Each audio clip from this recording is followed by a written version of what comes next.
I guess I should start by introducing myself. I'm Daniel, and up until a few weeks ago I thought I had it all figured out. I had a great job as a software engineer, a beautiful home in the suburbs, and most importantly, an amazing wife named April. We've been married for 5 years, and I remember every day with her felt like a new adventure. I remember the day we bought our house like it was yesterday. April and I were lugging boxes. We were sweating bullets in the summer heat as we moved stuff out of the driveway. April laughed and dropped a box of kitchen stuff on the front porch. I wiped my forehead with the back of my hand and grinned at her. "Come on, babe. Where's that marathon runner spirit left it at mile 20 of my last race?" she quipped back, but her eyes were sparkling with excitement. That night, we sat on the floor of our empty we were in the living room eating takeout Chinese and dreaming about our future kids, careers, and travels. We had it all mapped out. Then, fast forward to last month, I was sitting at my desk knee-deep in code when my phone buzzed. It was a text from April. "Hey babe, running late at the office. Don't wait up for dinner. Love you." I'd frowned at the message. It wasn't the first time she'd canceled our plans lately, ever since she'd started working. She'd been working on a big project with her new coworker, Anthony. She'd been putting in more hours than usual. I tried not to let it bother me. April loved her job as a marketing executive, and I was proud of her success. But something felt off. I couldn't put my finger on it, but there was a sinking feeling in the pit of my stomach that I couldn't shake. Later that night, I was half watching some mindless reality TV show when I heard the front door open. April's heel clicked on the hardwood floor as she made her way to the living room. "Hey," she said softly, dropping her bag on the floor and collapsing next to me on the couch. "You're still up?" I turned to look at her, taking in her slightly disheveled appearance. Her usually perfect hair was a bit mussed, and there was a smudge of lipstick at the corner of her mouth. "Yeah, couldn't sleep," I replied, trying to keep my tone neutral. "How was work?" April took a moment to answer. "It was intense. We're so close to landing this account, it could be huge for the company." I nodded, not trusting myself to speak. There was something in her eyes, a mix of guilt and excitement that made my stomach churn. "Danny," she said suddenly, turning to face me fully. "Can we talk about those 3 words? They never lead to anything good, do they?" I muted the TV and stole myself for a moment. Whatever was coming, I thought, "Sure, what's up?" I asked, trying to keep it casual but probably missing the mark. Edith took a deep breath, her fingers twisting nervously in her lap. "I've been doing a lot of thinking lately about us, about her life together." My heart started racing. This was it. She was going to tell me she wanted a divorce, that she'd met someone else, that I think I want to sleep with Anthony. "Wait, what?" I blinked at her. "Sure, ADM, I'm sorry you." April blurted out, "I know it sounds crazy, but hear me out. I love you, Denny, so much, but lately I've been feeling restless. I feel like maybe I missed out on something by settling down so young. I felt like I'd been punched in the gut. So your solution is to cheat on me?" "No," I replied, pulling away from her touch. "I'm not going to cheat. I'm asking you first. Maybe it could be a one-time thing?" I needed to get it out of my system. I stood up abruptly, needing to put some distance between us. "Get it out of your system. Are you listening to yourself, April? You're talking about our marriage like it's some kind of prison. That's not what I mean. I love our life together, Denny. I just can't stop thinking about what it would be like with someone else. Just once." I laughed bitterly. "And you think that'll make everything better? You think you'll sleep with this guy and then come back to me like nothing happens?" "I don't know, April." She admitted, her voice was small. "I just know that if I don't explore these feelings, I'm afraid I'll always wonder, and that's not fair to you or to our marriage. I've been running my hands through my hair trying to make sense of what was happening, so let me get this straight. You want me to give you permission to cheat on me because you think it'll make our marriage stronger." April nodded hesitantly when you put it like that. "It sounds insane." I cut her off. "Yeah, because it is." We stayed up all night talking, arguing, crying. April was trying to explain her feelings and how she'd been questioning her limited experiences before we got married. She swore up and down that she loved me and that this wasn't. It was about Anthony specifically, but also about her own insecurities. I couldn't stop thinking about April with another man, Anthony's hands on her body, his lips on hers. By the time the sun came up, we were both exhausted and no closer to resolution. I told April I needed some time to think and left for work. My mind was a jumbled mess of anger, confusion, and heartbreak. The next few days were a blur. I went through the motions at work, barely able to focus on anything. Every time my phone buzzed, I jumped, half expecting it would be April, telling me she'd made a mistake and didn't want anyone but me. But the messages never came. Finally, after a particularly brutal day of staring blankly at my computer screen, I decided I needed a drink or 10. I texted my buddy Mike, a man I knew was free for a beer. Need one? I texted Mike and he replied quickly, saying he was free in 20 minutes. I'd known Mike since college and he'd been there for all the big moments in my life: graduation, my first job, my wedding to April. If anyone could help me make sense of this mess, it was him. The bar was pretty quiet for a Thursday night, just a few regulars nursing their beers. I spotted Mike in our usual booth and made my way over, collapsing into the seat. Mike said, "Whoa, man, you look like you've been through a lot. What's going on?" I signaled to the waitress for a beer before turning back to Mike. "It's April," I said. "She wants to sleep with another guy." Mike's eyes widened. "Are you serious?" I nodded, taking a long pull on my beer before continuing. "Yeah. She says she wants to explore her feelings or something, and that it'll make our marriage stronger." Mike let out a low whistle. "That's messed up, dude. What are you going to do?" I scrubbed my hands across my face, staring down at the table. "I don't know, man. I love her. The thought of losing her kills me, but how can I stay with someone who wants to be with someone else?" "You can't," he said firmly. "Look, I know you love April, but this isn't okay. You deserve better than someone who would even consider stepping out on you. You deserve better than someone who would even consider stepping out on you." I nodded, feeling a lump form in my throat. "I know, but what if I let her do it? What if it really does get it out of her system?" Mike reached across the table, gripping my shoulder. "Danny, if you agree to this, it'll eat you alive every time she goes out. You'll wonder if she's with someone else every time she has a work trip." That's no good. I had to make a choice.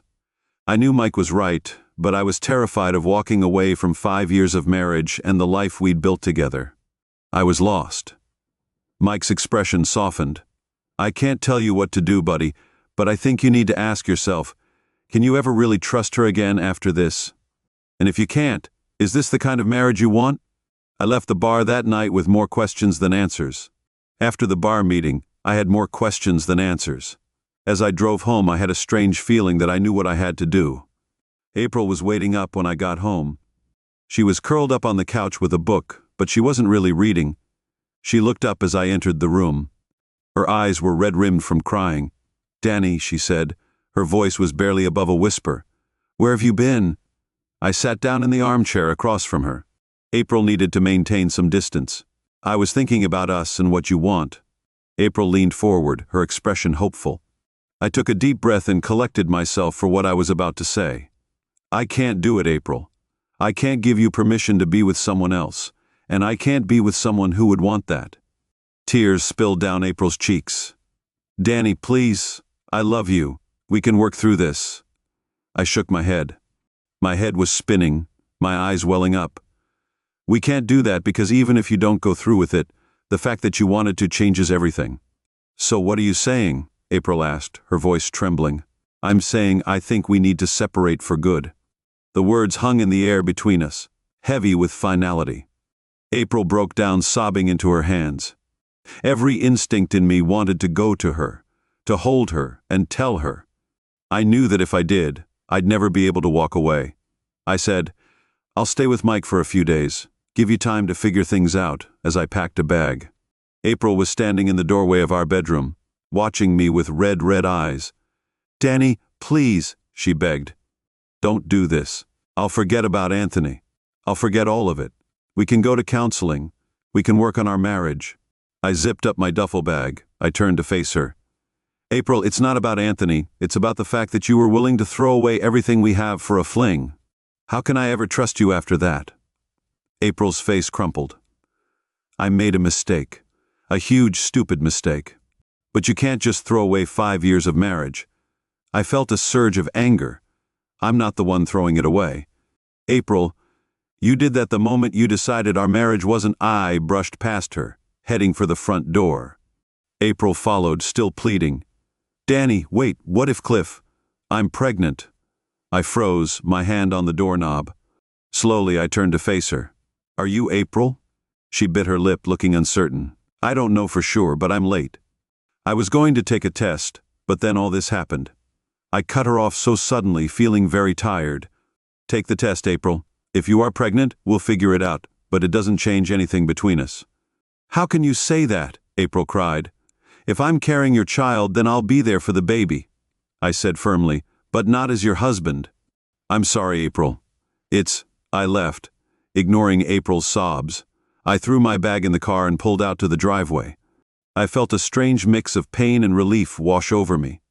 The next few weeks were a blur of logistics and paperwork. April wasn't pregnant. Her period had just been late due to stress. I was relieved that having a child in this situation would only make things more complicated. We decided to sell the house because neither of us wanted to live there with all the memories of what we had lost. However, April changed her mind and said she would pay half the price in installments, and I agreed because I had the money. It was the last thing on my mind. I found a small apartment closer to work, threw myself into my job to avoid thinking about the gap in my life where April used to be. It wasn't easy. There were days when I wanted nothing more than to call her to tell her I made a mistake and beg her to take me back. But then I'd remember the look in her eyes when she told me she wanted to be with Anthony, and I'd feel the pain rush back. 6 months after we separated, I ran into April at the grocery store. It was awkward at first, both of us fumbling for something to say. But as we talked, I realized something. The anger, the hurt it had. Instead, there was a dull ache, a sadness for what we'd lost, but also an acceptance that it was over. "How are you doing?" April asked, her eyes searching my face. I thought about it for a moment before answering. "I'm okay," I said. "Some days are harder than others, but I'm getting there." April nodded and smiled. I could see the same look on her face. I'd started therapy to try to understand why I did what I did. That's a good thing, I thought, surprised to find I meant it. "I'm glad you're taking care of yourself." We chatted for a few more minutes before saying our goodbyes.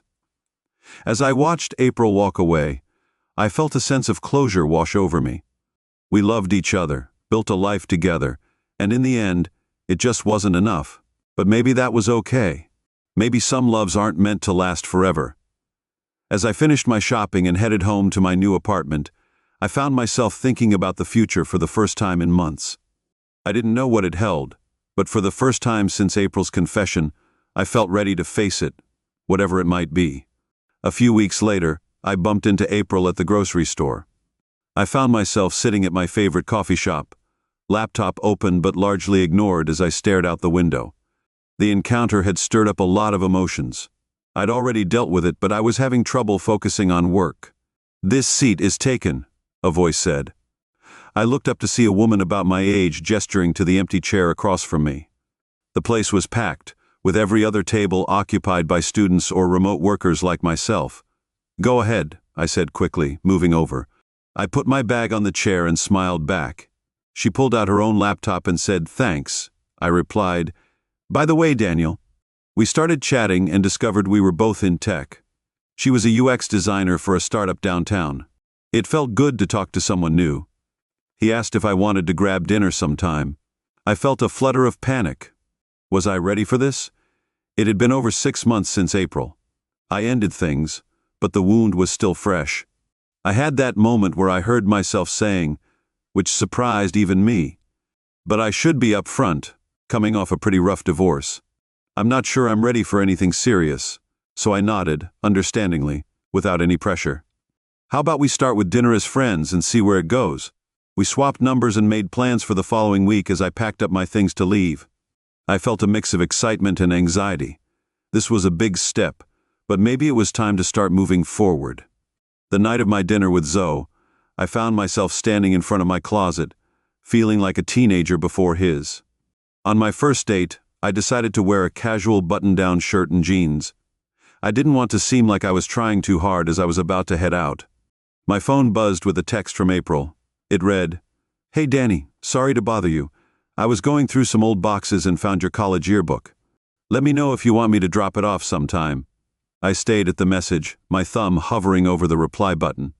Part of me wanted to ignore it to keep that door firmly closed, But another part of me, thanks, typed back.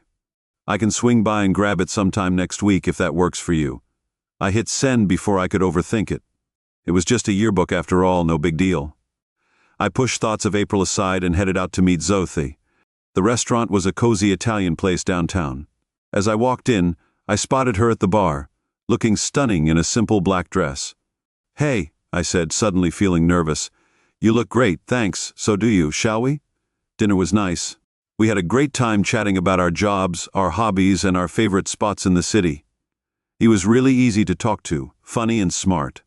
As the night wore on, though, I had this uneasy feeling in the pit of my stomach. Then Daniel said, "So, you okay? You seemed a million miles away for a second there." I let out a sigh, feeling guilty. "I'm sorry, you're great. Really, it's just that you're not ready." She finished my sentence with a smile, showing she understood, but there was a hint of disappointment in her eyes. I nodded, relieved she got it. "I thought I was, but being here with you has made me realize I've still got some stuff to work through." So I reached across the table. Giving my hand a gentle squeeze, I told Daniel, "It's okay. These things take time. No hard feelings." I promised him we'd finish our meal on a friendly note and agreed to stay in touch as colleagues and potential friends. As I walked to her car, I felt a mixture of regret and relief. She was great, but the timing just wasn't right. The following week, I found myself pulling up to the house April and I had shared. She'd kept it in the divorce, unable to afford a home we'd lovingly renovated together. As I walked up the familiar path, memories flooded back. Lazy Sunday mornings, summer barbecues with friends, quiet nights curled up on the porch. April answered the door looking both nervous and happy to see me. "Hey Danny, come on in," Ale said, pointing to a box on the coffee table. "Can I get you something to drink? Coffee, beer?" I hesitated, knowing I should just grab the book and go, but something made me say, "A beer would be great." As April went to the kitchen, I found myself picking up framed photos and studying them like artifacts from another life. In Barley, we were on our honeymoon, both kissed and grinning. Another showed us at a friend's wedding, April's head resting on my shoulder as we slow danced. "Here you go," April said, handing me a bottle of my favorite IPA. She'd remembered. "Thanks," I said, taking a swig to calm my nerves. "The place looks good," I added. "You've made some changes," April nodded, perching on the arm of the sofa. "Yeah, I needed a fresh start, I guess. Have you been okay, Danny?" I considered deflecting, giving her the same answer I'd been giving everyone, but something in her eyes, a mixture of concern and lingering affection, made me answer honestly. "It's been." I told her that some days are better than others. "I went on a date last week." April's eyebrows shot up. She asked how it went. I took another sip of beer. She was nice, but I realized I'm not ready yet. There's still too much unresolved stuff. April nodded, looking down at her hands. "I get that I've been as I said. Seeing a therapist has helped me understand why I did what I did, and why I almost threw away the best thing in my life." The rawness in her voice made me look up, and I met her gaze, where I saw tears in her eyes. My throat tightened in response. "April," I started, not sure what I wanted to say. "I know it's too late," she said quickly. "I know I messed up. Maybe it's beyond repair, but Danny, I need you to know how sorry I am. I need you to know how much I regret even thinking about being with anyone else." He set his beard down suddenly, feeling overwhelmed. "I never stopped what I was doing, or what I almost did. It wasn't about you. It was about my own insecurities and my own fears. I thought I was missing out on something, but I realized now that what I had with you was everything." Tears were flowing freely down her cheeks now, and I felt my other eyes stinging. "Why are you telling me this now?" I asked my voice to be quiet. April stood up and moved closer to me. "I can't let you walk out that door without knowing how I feel. I want to know if there's any chance for us to talk again." I stared at her, my mind reeling. 6 months ago, I would have given anything to hear these words, but now I don't. "April," I said, "I've got to be honest. A lot has happened. How can we ever go back?" She shook her head, a small, sad smile on her face. She wanted a new start, with everything out in the open, no more secrets, no more doubts. I closed my eyes, overwhelmed by the conflicting emotions surging through me. Part of me wanted to grab her and kiss her, and pretend the last year had never happened. But another part of me said, I need time. At last, I opened my eyes and looked into hers. I had to think, to figure out if I could trust again, if we could build something new from the ashes of what we had. April nodded, her expression a mix of hope and fear. Take all the time you need, she said. Denny, I'll be here as I left the house. I'll be waiting for you. I felt like I was standing on the edge of a precipice, with the comfort of the gnome behind me and the pain of betrayal ahead. I was thinking about the safety of solitude ahead, uncertainty, the possibility of love, and the risk of having my heart shattered all over again. I got in my car and drove, not really knowing where I was going. I drove through the city, then the suburbs, and then into the countryside. I was thinking about April, about our life together, and about the future we'd once dreamed of. Was it time to find our way back to each other? Or was it time to finally, as the sun set, painting the sky in orange and pink? I realized I didn't have an answer yet. But for the first time in a long time, I felt a glimmer of hope. Whatever came next, reconciliation or a final goodbye, I knew I was strong enough to face it. I turned the car around and headed home, ready to start the next chapter of my life.